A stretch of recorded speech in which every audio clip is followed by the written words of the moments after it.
My Roman Empire is the fact that I think that Edgar Degas, painter of ballerinas, was Jack the Ripper. Hear me out. We all know that Jack the Ripper killed women, specifically ones that he probably mistook for women of the night.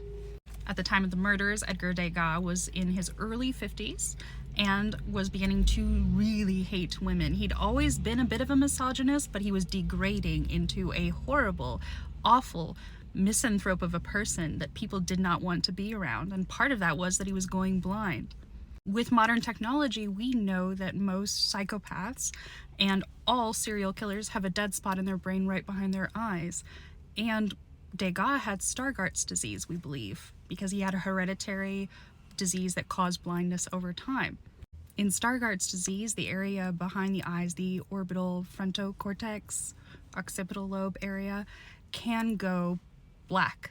No gray matter activity in that region when the loss of visual input causes decay. So I believe that over time he gradually became a worse and worse person because his ability to make good decisions was just being destroyed. This does not happen with everyone who has Stargardt's, by the way, but he was already a pretty shitty human being. He was also wealthy, well-connected, and he lived in Paris, which was just a short train ride away from London where the murders occurred. A year later, his friend Whistler of Whistler's mother chided him for not coming for lunch any longer. Whistler lived in London. Apparently Degas was fond of just taking a train in, having lunch with Whistler, and going home. Degas took a 2-week trip down to southern France for 2 of the murders, and during that time he sent a ton of letters to all his most famous friends, and friends he'd never before written to, as far as we know. The only letter that they ever wrote that we have to this day is the letter that he wrote during the murders.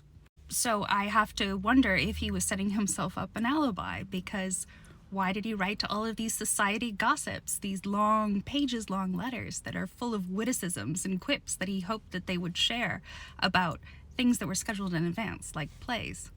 If you look at the number of letters he wrote during that 2 to 3 week span, it's more than most years in the 5 years after and the 5 years before.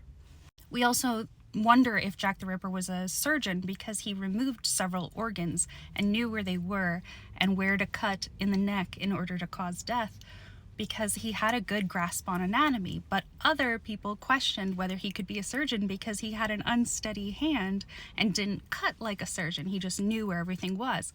Well, Degas was a classically trained artist. He had attended human dissections, probably multiple times. He was also obsessive about knowing every detail about how a body worked, and he called women similar to horses, like animals, like things that he wanted to know every motion of. And so the fact that Jack the Ripper dissected Mary Jane Kelly does not surprise me in the least, because who would have wanted to spend multiple hours dissecting a body other than Degas? And the fact that they think that Jack the Ripper spent a few hours there, at the very least 2 hours, but not very much longer, does not surprise me either, because the interest that Degas would have in the body after rigor mortis set in would be nil. And rigor mortis begins to set in after 2 hours. So once the corpse started showing signs of not behaving normally, he was out. Dark as that is. The 3rd and the 4th murders of the 5 canonical Jack the Ripper victims were done on the same night, and they seem to be trying to be pinned on Jewish people for whatever reason. There's an interesting thing you should look up if you're not familiar with it, called the Golston Street Graffito, which was written on a wall and above the apron of one of the victims. And in chalk, the man we think of as Jack the Ripper wrote, "The Jews are the men who will not be blamed for nothing," which is not an English grammatical pattern, and he wrote Jews in a way that no English speaker would spell it. And he wrote it in chalk, and Degas was a pastel artist who would likely have carried chalk on him at all times. Further, Edgar Degas was a notorious anti-Semite. He hated Jewish people, and that would become eminently clear only a few years later during the Dreyfus affairs, where he loudly and proudly spoke out against the yes, he was a bad guy in general. Also, Degas' obsession with painting ballerinas and women who were not watching, and his weird voyeurism in his subject matters, is not surprising if you compare it to Jack the Ripper's MO, because Jack the Ripper targeted women and thought very little of them. Look at Degas' art. He's painting ballerinas. Ballerinas were very commonly prostitutes. And the way that he painted them, with the dark shadows in the background of the men trying to arrange a tryst with them later that night. Look at how many of his paintings are all about that woman's body and have no face. Look at all of his pastels, where the darkest line on the woman is the line cut across her neck of a ribbon tied around there. Look at his technical masterpiece of a work which is called Interior, but is colloquially known amongst art historians as Le Viol, which means the rape. Jack the Ripper did not SA his women.